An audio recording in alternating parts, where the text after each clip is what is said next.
Even Achilles says he would rather live on earth as a poor servant than rule over all the dead. That may be the most devastating line in the entire underworld tradition. If even Achilles speaks this way, then death is not heroic triumph. It is the place where earthly greatness is stripped of its force.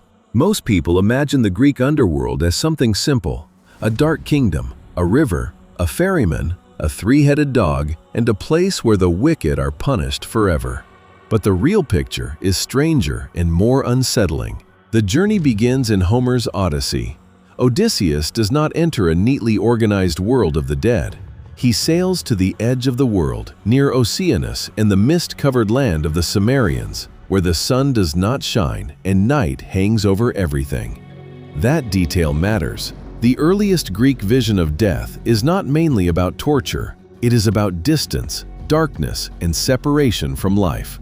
And when Odysseus meets the dead, he does not find glory beyond the grave. He finds weakness and loss. Yet Homer's underworld is not pure chaos. Odysseus sees Minos judging the dead. He sees Tydeus, Tantalus, and Sisyphus in punishment. He sees the asphodel meadow where shades continue in dim existence. So even early on, the realm below is already becoming a theater of consequences. That is also why burial mattered so much. In later tradition, the unburied cannot cross properly. Without rites, the dead remain stranded.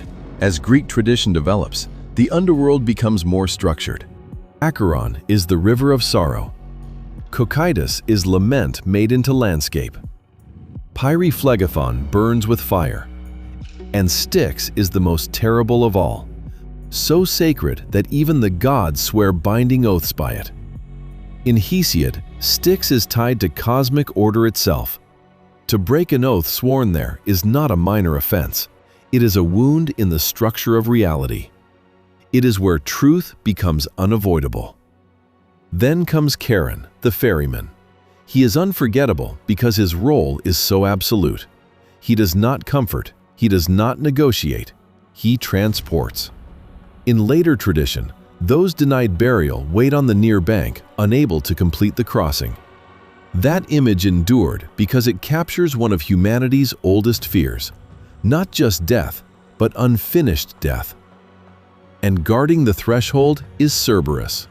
He is not important merely because he is monstrous. He matters because he makes return unnatural. Cerberus is the embodiment of finality. Heroes may descend, and a few may come back, but the law of death is one-way passage. At this point, the underworld begins to look less like a shadowland and more like a system. In Plato's Gorgias, souls are judged stripped bare, with no wealth, beauty, rank, or disguise.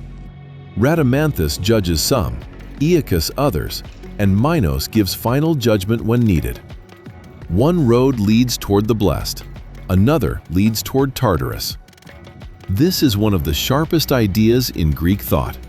In life, status can hide corruption. In death, nothing hides anything. It is fairer than the world above. And that is why the underworld never became just a monster story. It became a way of asking what survives when power, beauty, and fame are gone. By the later tradition, especially in Virgil's Aeneid, the underworld becomes a fully dramatic landscape. It is a map of what human beings suffer most: grief, guilt, wasted desire, injustice, memory, and the fear that nothing learned in life will finally save us. Tartarus represents one side of that map. Its punishments are meaningful. Tantalus suffers frustrated appetite. Sisyphus is trapped in endless futility. These are not random torments, they are moral images. In Greek myth, punishment is revelation. You do not merely suffer for what you did, you are forced to confront what your life truly was. Opposite this lies Elysium, though even here we must be careful. In Homer, Elysium is not simply a pleasant district inside Hades, but a blessed place at the edge of the world for a favored few.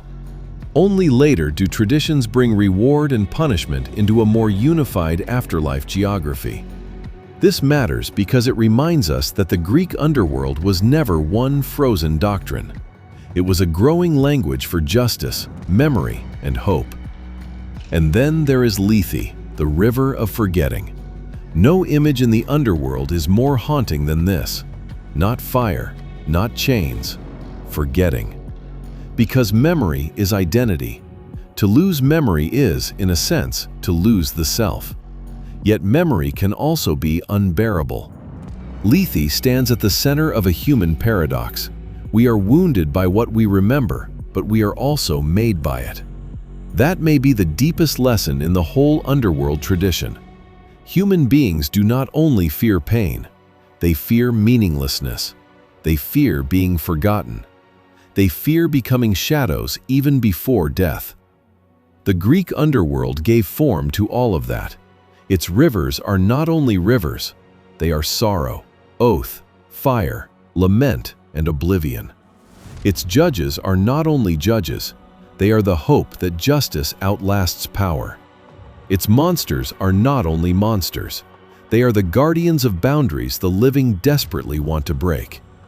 And its dead are not only dead, they are mirrors held up to the living. So what was the Greek underworld really? More than a map, a moral imagination, a geography of consequence, a world built from the fear that death takes everything, and the hope that truth survives it. That is why these stories still live. Beneath the names of Styx and Charon, Minos and Cerberus, Tartarus and Elysium, the Greeks were asking questions that have never disappeared. What do we owe the dead? Can justice outlast power? What part of us deserves to remain? And when we finally cross the dark water, what will be left that is truly ours?